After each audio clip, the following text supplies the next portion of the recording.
श्रीपादवल्लभ दिगंबरा दिगंबरा दिगंबरा दिगंबरा दिगंबरा दिगंबरा श्रीपादवल्लभ दिगंबरा दिगंबरा तू चिनर हरि दिगंबरा दिगंबरा दिगंबरा तू चिनर हरि दिगंबरा दिगंबरा त्वदम्बु वीक्षितं यदा मृकुण्डसूनुशौनकासुरारिसेवि सर्वदा पुनर्भवाब्धिजन्मोजन्मभवाब्धि दुःखवर्मदे त्वदीयपादपङ्कजं नमामि देवि नर्मदे गतं त्वदैव मे भयं त्वदम्बु वीक्षितं यदा मृकुण्डसूनुशौनकासुरारिसेवि सर्वदा पुनर्भवाब्धिजन्मोजन्मभवाब्धि दुःखवर्मदे त्वदीयपादपङ्कजं नमामि देवि नर्मदे अलक्ष्यलक्षकिन्नरामरासुरादिपूजितं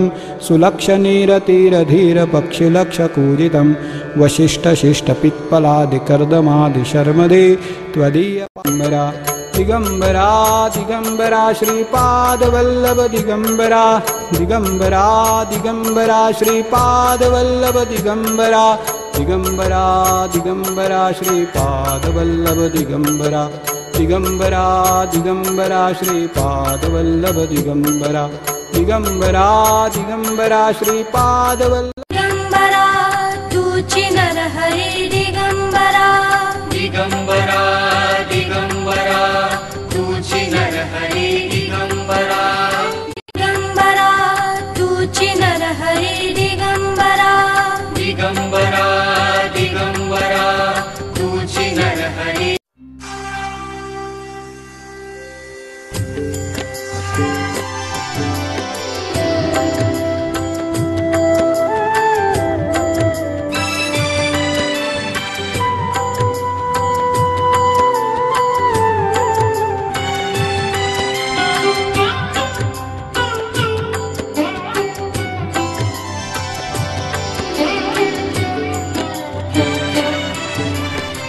दिगंबरा दिगंबरा श्रीपादवल्लभ दिगंबरा दिगंबरा दिगंबरा श्रीपादवल्लभ दिगंबरा दिगंबरा दिगंबरा तू श्रीपादवल्लभ दिगंबरा दिगंबरा दिगंबरा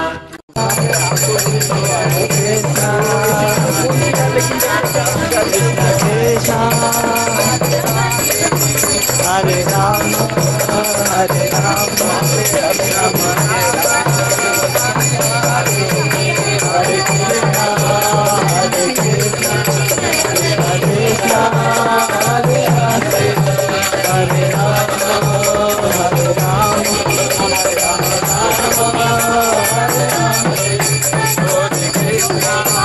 हरे कृष्ण हरे हरे हरे राम हरे राम राम राम हरे हरे हरे कृष्ण हरे हरे हरे राम राम राम हरे हरे हरे कृष्ण हरे कृष्ण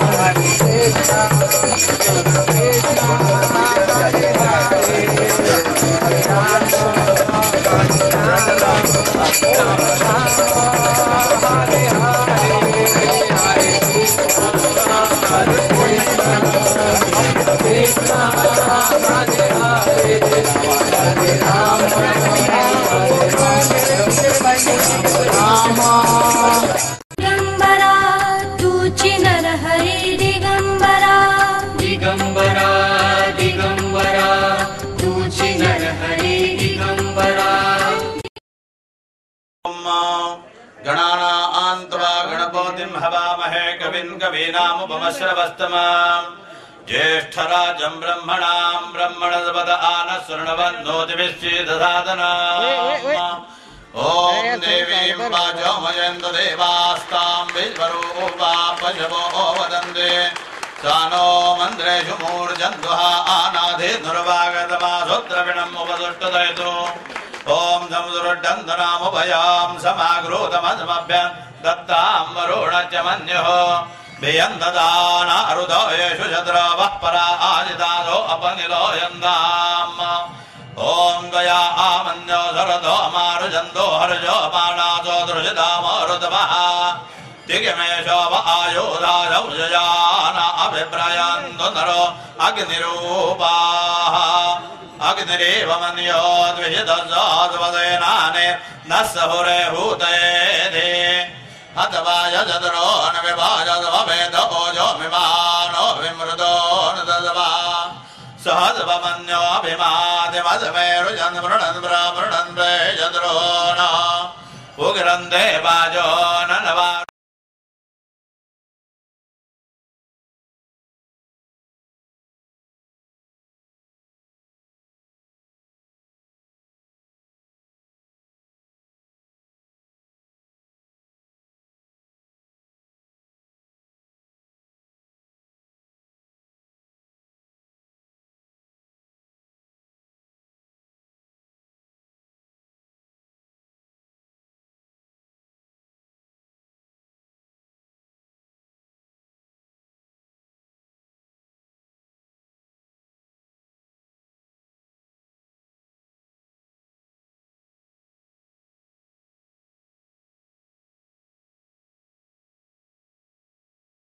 के अध्यक्ष डॉक्टर श्री हरि प्रसाद जोशी जी से विनती है कि वे राष्ट्रीय स्वयंसेवक संघ के सरसंघ चालक श्री मोहन भागवत जी को श्रीफल, शाल और स्मृति चिन्ह देकर उनका सम्मान करें।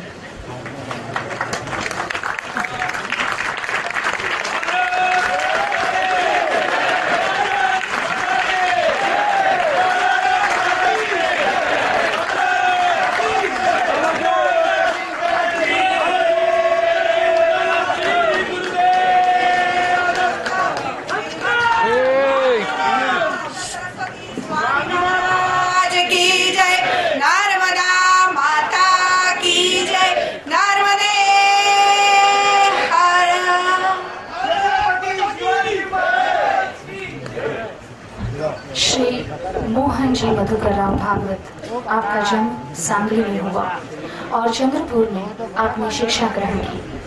आपने नागपुर से BVSC और अकोला से MVSC की शिक्षा प्राप्त की है। आपने गढ़चिरौली में पशु विद्यालय के अधिकारी पद को संभाला है। इमरजेंसी में आपने अकोला में अपने प्रचार का कार्य किया है। इसी के साथ आप अकोला नगर प्रचारक, जिला प्रचारक भी रहे हैं। आप अखिल भारतीय शारीरिक शिक्षण प्रमुख, अखिल भारतीय स्तर पर आपके पास अनेक जिम्मेदारियां हैं। आप राष्ट्रीय स्वयंसेवक संघ के कार्यवाहक हैं। 2009 से आप राष्ट्रीय स्वयंसेवक संघ के सरसंघ चालक हैं। श्री मोहन मधुकर राव भागवत जी, हम सम्मान के साथ आपका स्वागत करते हैं।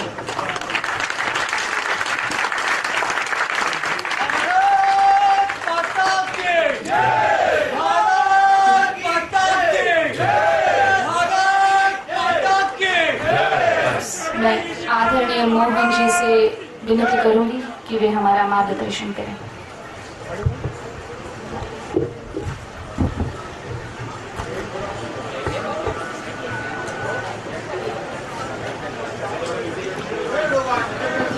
परम श्रद्धेय सभी संत चरणों में मेरा विनम्र वंदन। मंच पर उपस्थित सब अन्य महानुभाव, आत्मीय बंधु, माता भगिनी, आखिरी का वक्ता अगर कुछ जानता नहीं है तो मुश्किल में पड़ जाता है कि इधर उधर से रट के कुछ तैयार किया हो तो पहले वक्ता पहले ही सब बोल देते हैं। लेकिन एक लाभ भी रहता है कि कुछ रटा नहीं हो तो सबका सुन के कुछ बोल सकता है। मैं अध्यात्म को जानता नहीं हूं, न धर्म को जानता हूं, परंतु समाज में काम करता हूं। शरीर मन बुद्धि से संबंधित काम करता हूं। आत्मा से संबंधित काम मैं जानता ही नहीं हूं,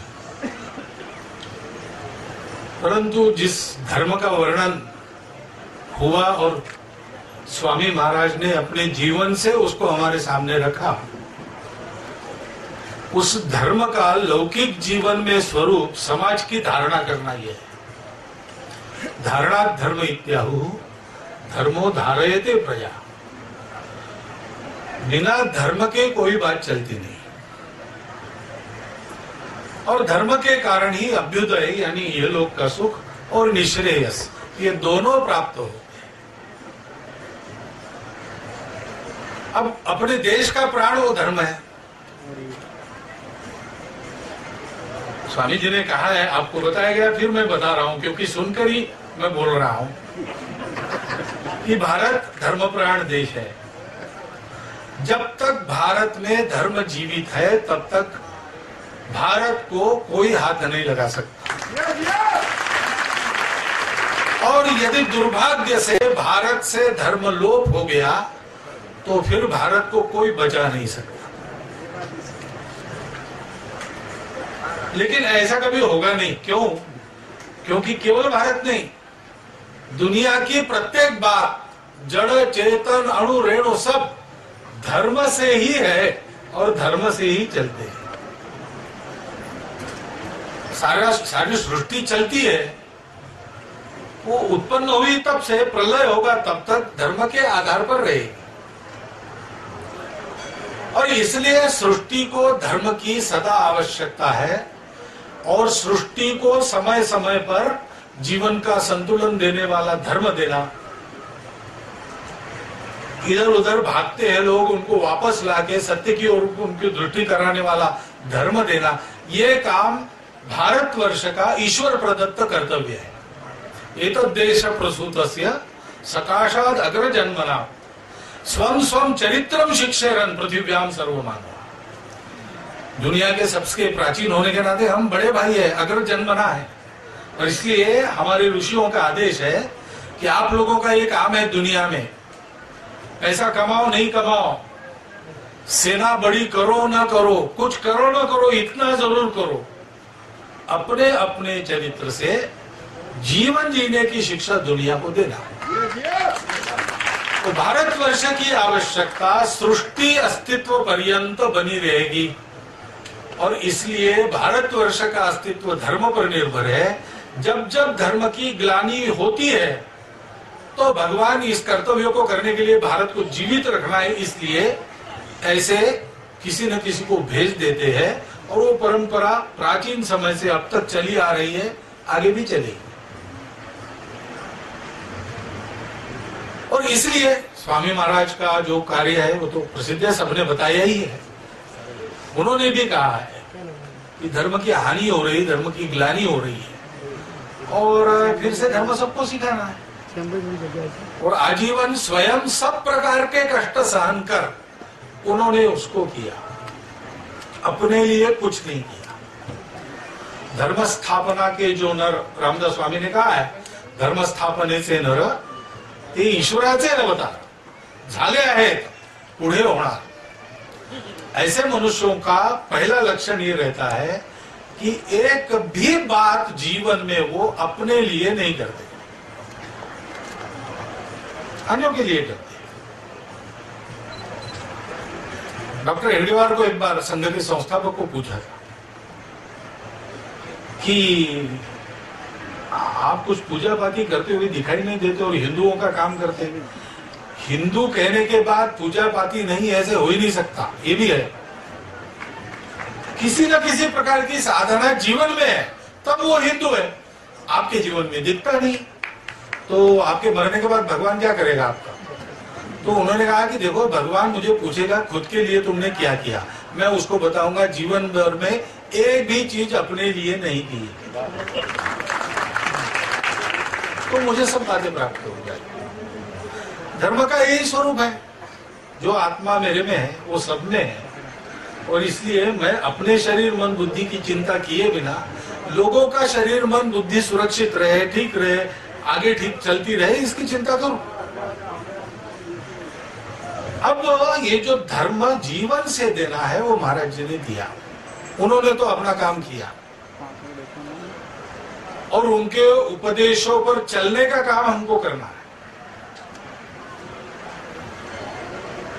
अगर हम चलते हैं तो हमारे लिए वो सदा उपलब्ध है, केवल पार्थिव नहीं दिखेगा लेकिन उनका अस्तित्व। और ये एक बात मैं अनुभूति की बता रहा हूं आपको कि 2 कदम अगर आदमी सत्य की राह पर आगे चलता है तो भगवान किसी न किसी रूप में उसके साथ उसके सारे संकटों का निवारण करते हुए उसको आगे बढ़ा के चलते हैं। और ये कोई दुर्लभ अनुभव, आप करके देखो तो आपको भी अनुभूति आएगी। लेकिन मुश्किल क्या है कि ये करने की बुद्धि नहीं होती। मनुष्य अपने शरीर मन बुद्धि के जंजाल में इतना फंसा है कि जब कभी ऐसे गरुड़ेश्वर बुलाते हैं, वहां जाने का योग आता है, संतों की अमृतवाणी सुनने का योग आता है, तो लगता है कि ये बहुत बड़ा सौभाग्य है। क्योंकि अन्यथा खुद होकर चलकर यहाँ आने की बुद्धि नहीं होती। वो कान पकड़कर भगवान ने एक आयोजन किया, उसमें लाके बिठाया और ये सब सुनवाया ताकि सनद रहे। और इसलिए थोड़ा सा हमने बताया, कार्यक्रमों के अंतर्गत हमने श्रीपाद श्री वल्लभ इतने करोड़ किया, श्रीपाद श्री वल्लभत्वम स्वदेव उसका 1.25 करोड़ किया। बहुत अच्छा है, करने से मन में और वचन में बात पक्की हो गई। ऐसा होता है पाठांतर करते समय। आज सुबह मैं जगा तो श्रीपाद श्री वल्लभस्त्वम सदैव कहते ही जगा। कल सोया नहीं था कि उठूंगा तब ये कहूंगा, ऐसा नहीं सोचा था। लेकिन किसी कारण कल वो चल रहा था तो सोने के बाद जैसे वो पॉज हो गया, मशीन पे पॉज होता है, पॉज, और फिर से ऑन करते हैं तो वहां से शुरू होता है, वैसा शुरू हो गया। ऐसा स्थिर हो जाएगा। परंतु मन वचन में स्थिर हो गया, यह बात समाप्त। कर्म में भी आना चाहिए, मनसा वाचा कर्मणा। और इसलिए थोड़ा जो कहते हैं, जो रटते हैं, उसका थोड़ा चिंतन करना। मनुष्य के जीवन का परमोच्च लक्ष्य क्या है? स्वात्म दर्शन करना और स्वात्म बुद्धि में ही स्थिर रहना, स्वरूप में रहना, यह सच्चा स्वधर्म है। ये महाराज जी ने बताया है। दूसरे शब्दों में बताया है, मैं अपना लौकिक भाषा में बोल रहा हूं इसलिए आपको ऐसा बता रहा हूं। अब वो करना है तो कैसे रहना? तो पहली बात महाराज जी के जीवन में ध्यान में आती है, या ये श्रीपाद वल्लभ उसका ही चिंतन आप करेंगे तो अंतिम जो उसका चरण है उसको छोड़ के बाकी पहले सब चरण क्या है? वो मांग रहे। श्री दत्तास्मान पाही देवाधिदेव, क्लेशाहरि कहा है, ये दो वो दो, ऐसा सब कहा है। लेकिन वो किसको कहा है? और किसी को नहीं कहा है, और किसी को नहीं कहा है। संकटों से तारण करो तो थानेदार के पास नहीं गए महाराज जी कहने के लिए। उन्होंने भगवान को मांगा, जो कुछ मांगा। जो कुछ मांगना है भगवान को मांगो।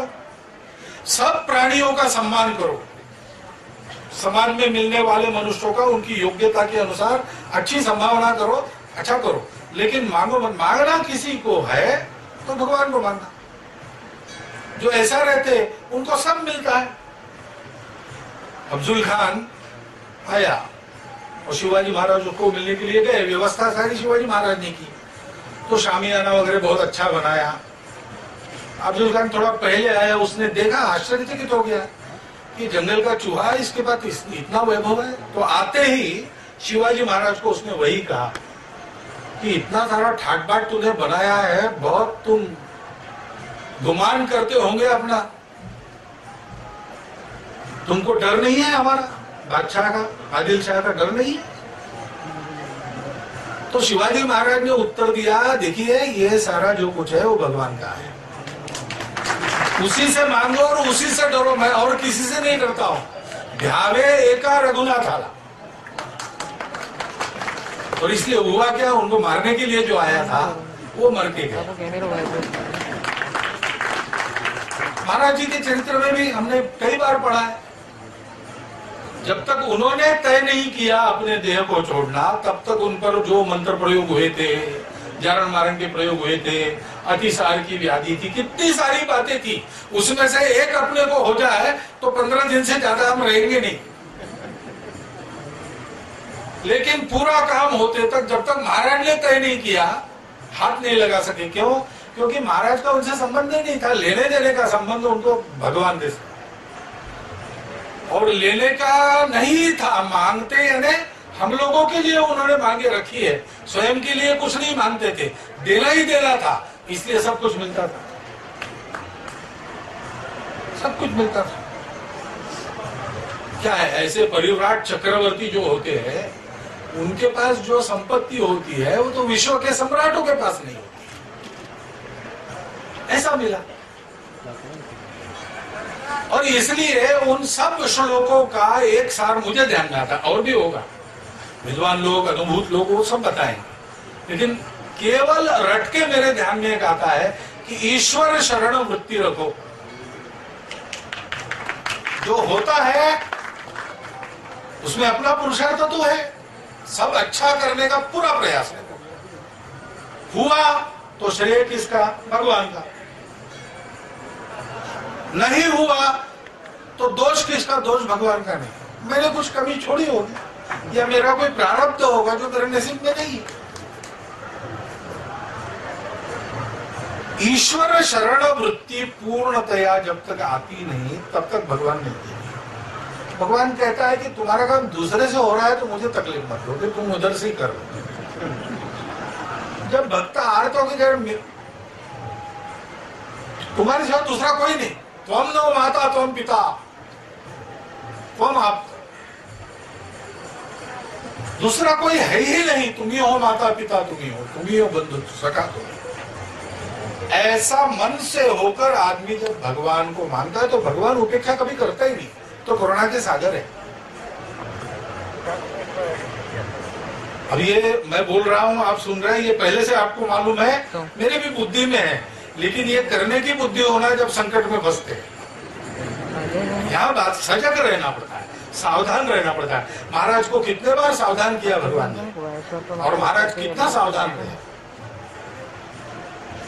पुष्पमाला अर्पण की तो आवाज आया, सूत सूत निकाल दो वो सूत, समझ में नहीं आया, फिर से निकाली, फिर से डाली, फिर से वही आवाज आई, फिर पता किया तो पता चला कि उसमें धागा था, वो धागा नहीं चलता है।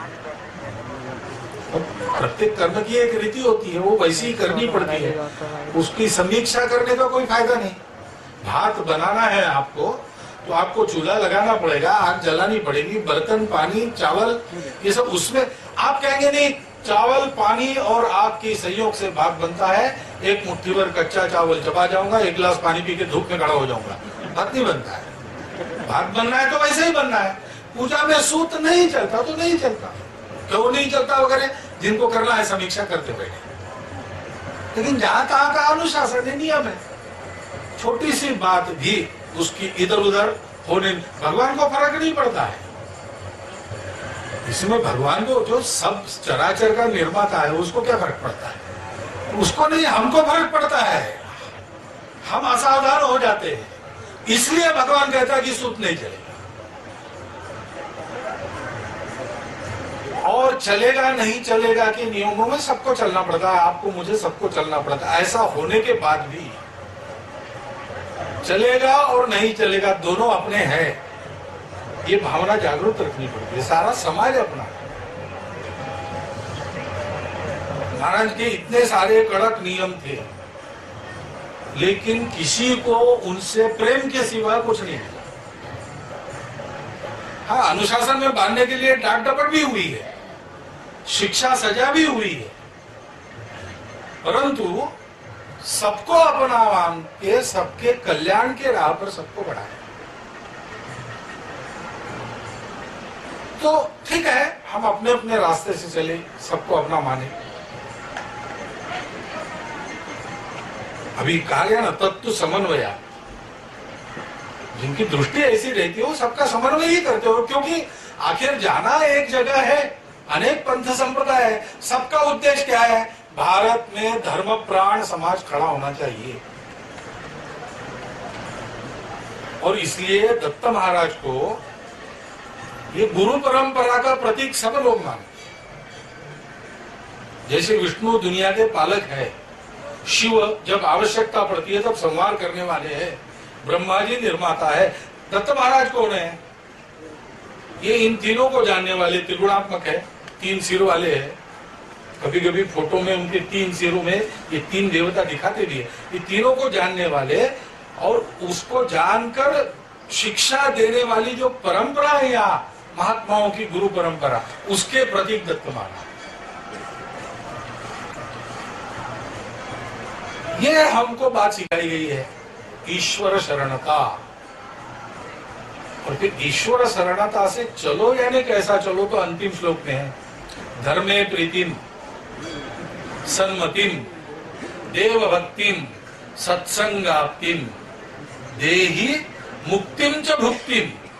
भुक्ति मानी है, शरीर रहना है, मन रहना है, वही आद्य धर्म साधन है, तो उसको भी ठीक रखना है, परंतु केवल भोग के लिए नहीं, मुक्तिम च भुक्तिम।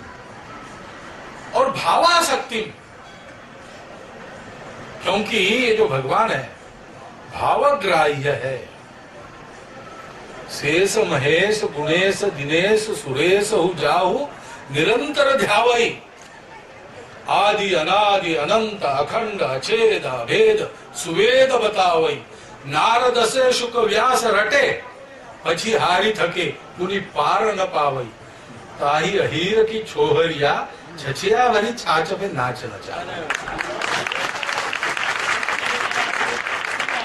जहां भाव है वहां भगवान है। सब करो भाव के साथ करो। होटल में वेटर पानी लाके दे, पानी मांगा, पानी मिलता है वहां भी।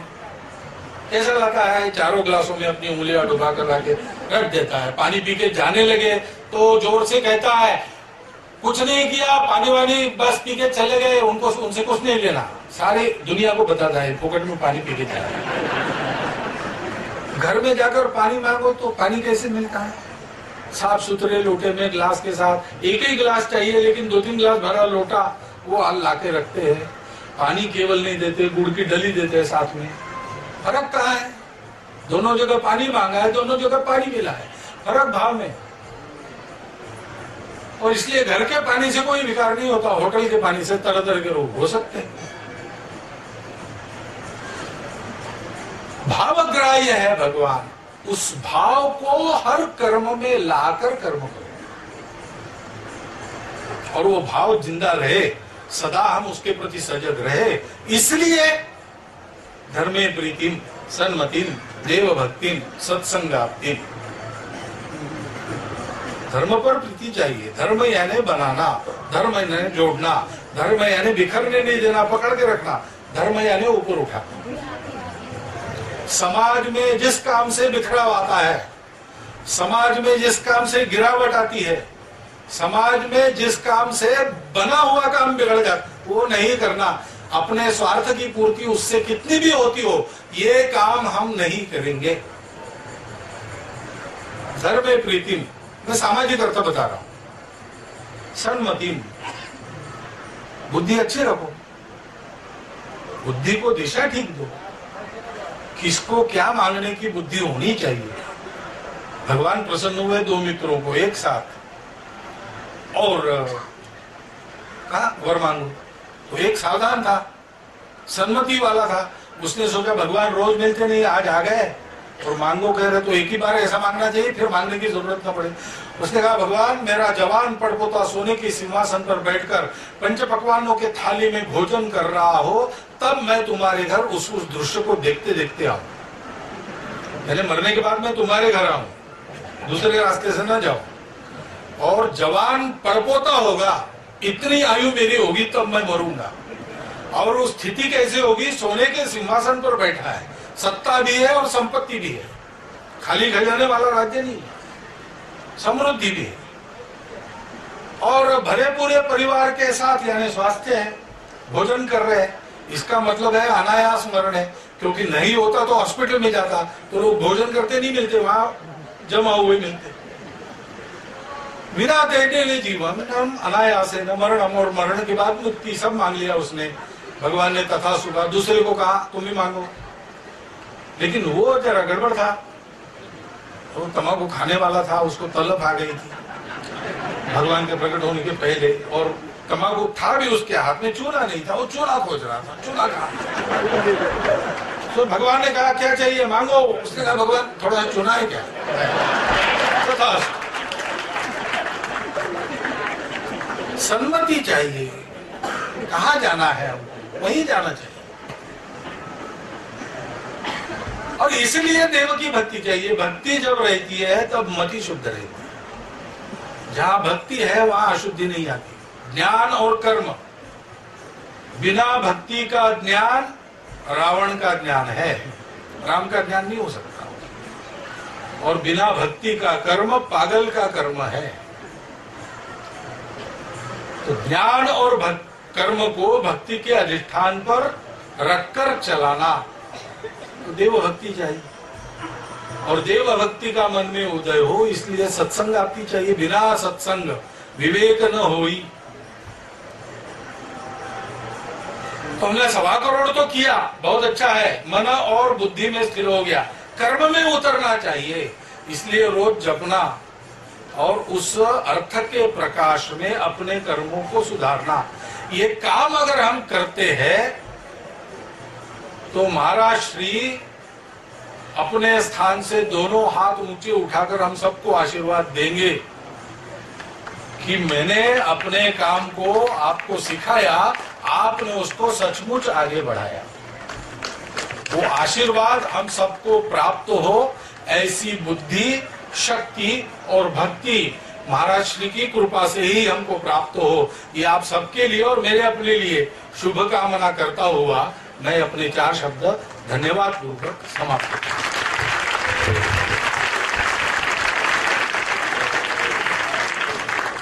आदरणीय मोहन जी भागवत ने बताया कि आप कार्य करके देखिए, भगवान आपके साथ है। जहाँ भाव है वहाँ भगवान है। इसी के साथ भारतवर्ष का कर्तव्य और चरित्र द्वारा जीवन की शिक्षा, इन विषयों की गहराई हमने आपको समझाई। मोहन जी भागवत, हम आपके आभारी हैं।